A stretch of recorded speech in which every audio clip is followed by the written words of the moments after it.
ಕಾಂಗ್ರೆಸ್ ಪಾಳ್ಯದ ಒಳಗೆ ನಿರಂತರವಾಗಿ ನಡ್ಕೊಂಡು ಬರ್ತಾ ಇರುವ ಈ ಕುರ್ಚಿ ಕಲಹದ ಬಗ್ಗೆ ಈಗೊಂದು 15 ದಿನಗಳ ಹಿಂದಿನ ಸೀನ್ ನೆನಪು ಮಾಡ್ಕೊಳ್ಳಿ. ಸಿದ್ದರಾಮಯ್ಯನವರ ಆಪ್ತರು, ಅವರ ಆಪ್ತ ಬಳಗ, ಅವರ ಬಣ ಅಂತ ಗುರುತಿಸಿಕೊಂಡಿರೋ ನಾಯಕರು ಒಂದೇ ಸುಮ್ಮನೆ ಹೇಳ್ತಾ ಇದ್ರು 5 ವರ್ಷ ಯಾವುದೇ ಕಾರಣಕ್ಕೂ ಮುಖ್ಯಮಂತ್ರಿ ಬದಲಾವಣೆ ಇಲ್ಲ.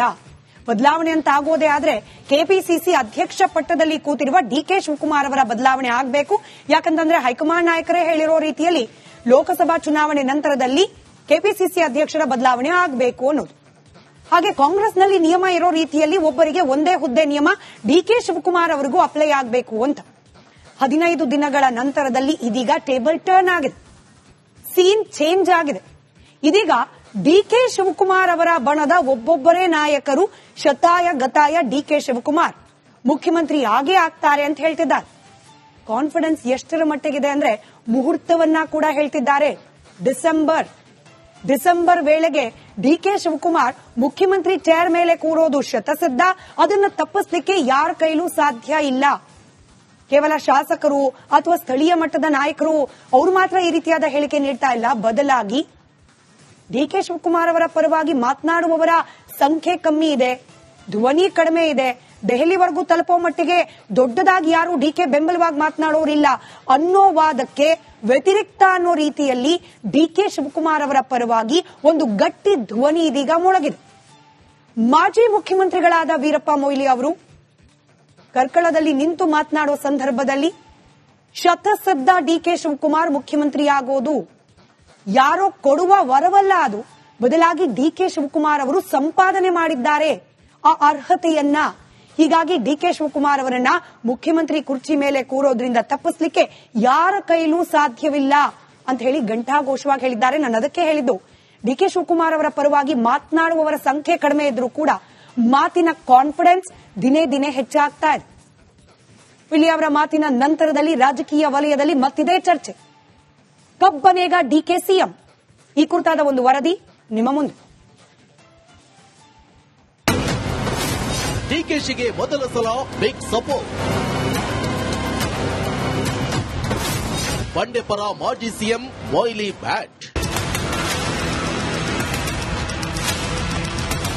ಬಹುಶಃ ಕೆಪಿಸಿಸಿ ಅಧ್ಯಕ್ಷ ಡಿಕೆ ಶಿವಕುಮಾರ್ ಸಿಎಂ ಆಗೋ ಕನಸಿಗೆ ದೊಡ್ಡ ಬಲ.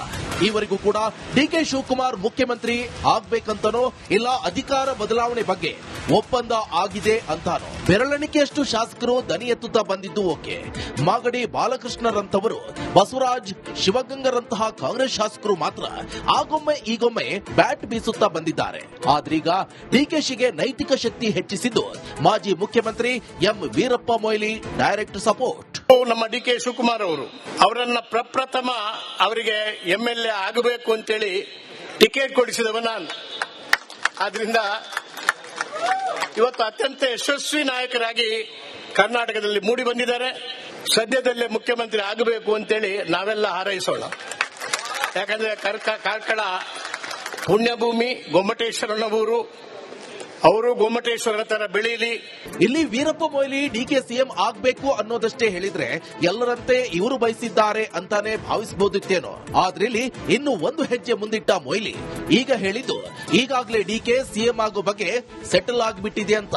ದಟ್ ಮೀನ್ಸ್ ಇದರ ಗೂಢಾರ್ಥ ಕೆದಕೋಕ್ ಹೋದ್ರೆ ಹೈಕಮಾಂಡ್ ಮಟ್ಟದಲ್ಲಿ ಅಧಿಕಾರ ಹಂಚಿಕೆ ಫಿಕ್ಸ್ ಆಗಿಬಿಟ್ಟಿದೆ ಎಂಬ ಟಾಕ್ಗೆ ಪುಷ್ಟಿ ಕೊಟ್ಟಿದೆ ಮೊಯ್ಲಿ ಮಾತು. ಡಿಕೆ ಶಿವಕುಮಾರ್ ಅವರು ಹೇಳತಕ್ಕಂಥದ್ದು, ಒಳ್ಳೆ ನಾಯಕತ್ವ ಕೊಟ್ಟಿದ್ದೀರಿ, ಪಕ್ಷವನ್ನು ಸಂಘಟನೆ ಮಾಡೋದ್ರಲ್ಲಿ ಪ್ರಾಥಮಿಕ ಆದ್ಯತೆಯನ್ನು ಕೊಟ್ಟಿದ್ದೀರಿ.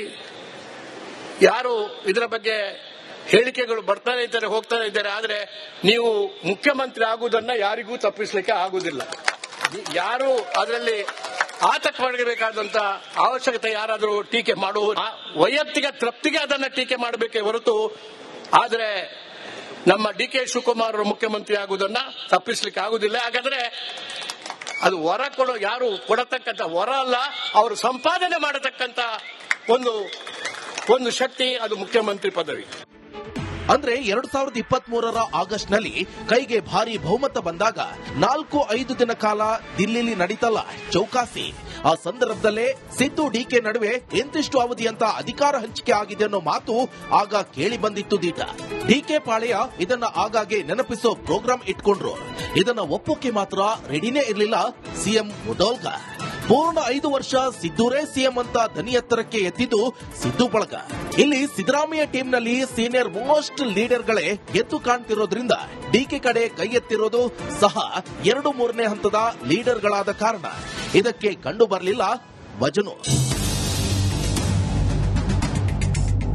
ಈಗಲೂ ಅಷ್ಟೇ ಡಿಕೆ ಸಿಎಂ ಆಗ್ಲಿ ಅಂತ ಮೊಯ್ಲಿ ಹೇಳಿದ್ದೇ ಈಗ ದೊಡ್ಡ ಸದ್ದಾಗ್ತಿರೋ ಹೊತ್ತಲ್ಲೇ ಮತ್ತೆ ಮುಖ ಸಿಂಡರಿಸಿಕೊಂಡಿದ್ದೆ ಸಿದ್ದು ಆಪ್ತ ವಲಯ. ಹೈಕಮಾಂಡ್ ಈ ಬಗ್ಗೆ ಸೂಕ್ತ ಕ್ರಮ ಕೈಗೊಳ್ಳಲಿದೆ ಅನ್ನೋ ಮೂಲಕ ಮೊಯ್ಲಿ ಮಾತಿಗೆ ಸಿದ್ದು ಬ್ರಿಗೇಡ್ ಪರೋಕ್ಷ ಎತ್ತಿದೆ ಆಕ್ಷೇಪ. ಅವರ ಅಭಿಪ್ರಾಯವನ್ನು ವ್ಯಕ್ತಪಡಿಸಿದ್ದನ್ನ ನಾನು ಡಿಸ್ಪ್ಯೂಟ್ ಮಾಡಕ್ ಹೋಗೋದಿಲ್ಲ. ಅವರೇ ಮತ್ತೆ ಇನ್ನೊಬ್ರು ಯಾರೋ ಶಾಸಕರು ಒಂದು ಅಭಿಪ್ರಾಯ ವ್ಯಕ್ತಪಡಿಸಿದ್ದಾರೆ.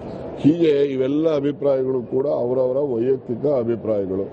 ಯಾರೇನೇ ವೈಯಕ್ತಿಕ ಅಭಿಪ್ರಾಯ ವ್ಯಕ್ತಪಡಿಸಿದ್ರು ಕೂಡ ಅಲ್ಟಿಮೇಟ್ಲಿ ಕಾಂಗ್ರೆಸ್ ಪಕ್ಷದ ಹೈಕಮಾಂಡ್ ನಲ್ಲಿ ಏನ್ ನಿರ್ಣಯ ಆಗ್ತದೆ ಅದಾಗ್ತದೆ. ಇವರು ಏನು ಹೇಳಿಕೆಯನ್ನು ಕೊಟ್ಟಿದ್ದಾರೆ ಇದರ ಬಗ್ಗೆ ಎಐಸಿಸಿ ಅಧ್ಯಕ್ಷರು, ನಮ್ಮ ಎಐಸಿಸಿ ಪ್ರಧಾನ ಕಾರ್ಯದರ್ಶಿಗಳು, ಕಾಂಗ್ರೆಸ್ ಹೈಕಮಾಂಡ್ ಆ ಬಗ್ಗೆ ಕ್ರಮವನ್ನ ಕೈಗೊಳ್ಳುತ್ತದೆ. ಹಾಗೆ ಡಿಕೆ ಪರ ಈ ಸಲವು ದನಿ ಎತ್ತಿದ್ದು ಬಸವರಾಜ ಶಿವಗಂಗರಂತಹ ಶಾಸಕರಷ್ಟೇ. ಯಾಕೆ ಗಡುವು ಇಲ್ಲ, ಡಿಸೆಂಬರ್ ಒಳಗೆ ಬರ್ದಿಟ್ಕೊಳ್ರಿ, ರಕ್ತದಲ್ಲಿ ಬೇಕಾದ್ರೆ ಬರ್ಕೊಡ್ತೀನಿ, ಮುಖ್ಯಮಂತ್ರಿ ಆಗ್ತಾರೆ. ಇದಂತೂ ಡಿಸೆಂಬರ್ ಒಳಗೆ ಆಗ್ತಾರೆ, ರಕ್ತದಲ್ಲಿ ಬರ್ಕೊಡ್ತೀನಿ ಆಗ್ತಾರೆ, ಬರ್ದಿಟ್ಕೊಳ್ರಿ ಅಷ್ಟೇ. ಆದ್ರೆ ಡಿಕೆಶಿ ಆಸೆಗೆ ಭಂಗ ಅನ್ನುವಂತಿದೆ ಕೋಡಿಶ್ರೀ ಭವಿಷ್ಯವಾಣಿ. ಸಿದ್ದರಾಮಯ್ಯ ಅವರನ್ನ ಕುರ್ಚಿಯಿಂದ ಕೆಳಗಿಳಿಸೋಕೆ ಕಷ್ಟ ಅಂತ ಅನ್ನೋ ಮೂಲಕ ಕೋಡಿಶ್ರೀಗಳು ಡಿಕೆ ಕನಸಿಗೆ ಎರಚಿದ್ದು ತಣ್ಣೀರು. ಹಾಲು ಕೆಟ್ಟರು ಹಾಲುಮತ ಸಮಾಜ ಕೆಡಲ್ಲ ಅಂತಾರೆ. ಹಕ್ಕ ಬುಕ್ಕರು ವಿಜಯ ಸಾಮ್ರಾಜ್ಯವನ್ನು ಕಟ್ಟಿದ್ರು. ಇದು ಹೇಳೋ ಉದ್ದೇಶ ಏನು ಅಂತಂದ್ರೆ, ಇವತ್ತು ಹಾಲುಮತ ಸಮಾಜದವ್ರ ಕೈಲಿ ರಾಜ್ಯದ ಅಧಿಕಾರ ಇದೆ, ಬಿಡಿಸೋದು ಅಷ್ಟು ಸುಲಭ ಅಲ್ಲ. ಅವರಾಗೆ ಬಿಡಬೇಕೆ ಹೊರತು ನೀವು ಬಿಡಿಸೋದು ಸುಲಭವಲ್ಲ.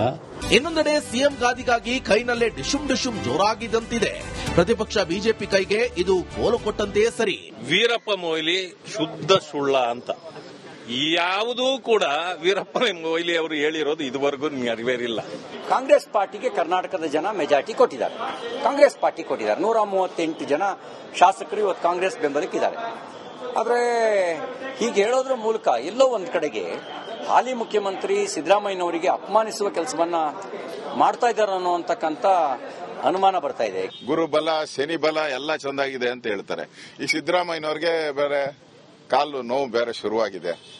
ನನ್ಗೆ ಅರ್ಥ ಆಗ್ತಾ ಇಲ್ಲ ಏನು ಒಂದಕ್ಕೊಂದು. ಈ ಕೋಡಿಮಠ ಸ್ವಾಮೀಜಿ ಬೇರೆ ಇವತ್ತು ಹೇಳಿದ್ದಾರೆ, ಅವರು ಏನೋ ಹಂಗೆ ಕೊಡಲ್ಲ ಸಿದ್ದರಾಮಯ್ಯನವರು, ಈಸಿಯಾಗಿ ಕೊಡಲ್ಲ ಅಂತ ಕೋಡಿಮಠದ ಸ್ವಾಮೀಜಿ ಹೇಳಿದ್ದಾರೆ. ಎಲ್ಲರೂ ಕೋಡಿಮಠದ ನಂಬ್ತಾರೆ. ಇಂದಿರಾ ಗಾಂಧಿ ಅವರು ಕೋಡಿಮಠಕ್ಕೆ ಹೋಗಿದ್ರು ಹಿಂದೆ, ನಂಬ್ತಾರೆ. ಅಂದ್ರೆ ನಾನು ಹೇಳಿದ್ ನಿಜ ಆಯ್ತಲ್ಲ, ಯಾವಾಗ ಒತ್ ಕಿತ್ಕಂತೀಯಪ್ಪ ಅಂತ ಕೇಳಿದ್ನಲ್ಲ. ಕೋಡಿಮಠ ಹೇಳಿರೋದಕ್ಕೂ ನಾನು ಹೇಳಿರೋದಕ್ಕೂ ಟ್ಯಾಲಿ ಆಗ್ತಾ ಇದೆ. ಒಟ್ಟಾರೆ ಸಿಎಂ ಆಗೋ ಬಗ್ಗೆ ಮಾಡು ಇಲ್ಲವೇ ಮಡಿ ಹೋರಾಟಕ್ಕೆ ಧುಮುಕಿರೋ ಡಿಕೆಶಿ ಇತ್ತೀಚೆಗೆ ತಮ್ಮ ನಡೆಯಲ್ಲೇ ಕಂಪ್ಲೀಟ್ ಬದಲಾವಣೆ ಮಾಡಿಕೊಂಡಂತಿದೆ. ಈ ಹಿಂದಿಗಿಂತ ಹೊರಟಾಗಿ ಜತೆ ನಾನಿರೋದೇ ಹೀಗೆ ಅನ್ನುವಂತೆ ಡೋಂಟ್ ಕೇರ್ ನಡೆ ತೋರುತ್ತಿದ್ದಾರೆ ಡಿಕೆಶಿ. ಕೈ ನಾಯಕರಿಗೆ ಮುಜುಗರ ಉಂಟಾಗುವಂತೆ ಹಿಂದುತ್ವದ ಕಡೆ ಹೆಚ್ಚು ಒತ್ತನ್ನ ಕೊಡ್ತಾ ಬಂದ ಡಿಕೆ ಇಲ್ಲಿ ಉರುಳಿಸಿದ್ದು ನಿಗೂಢ ದಾಳ. ಇಲ್ಲಿ ಪಗಡಿ ಆಟದಲ್ಲಿ ಯಾರ ಕಾಯಿ ಹೋಗುತ್ತೋ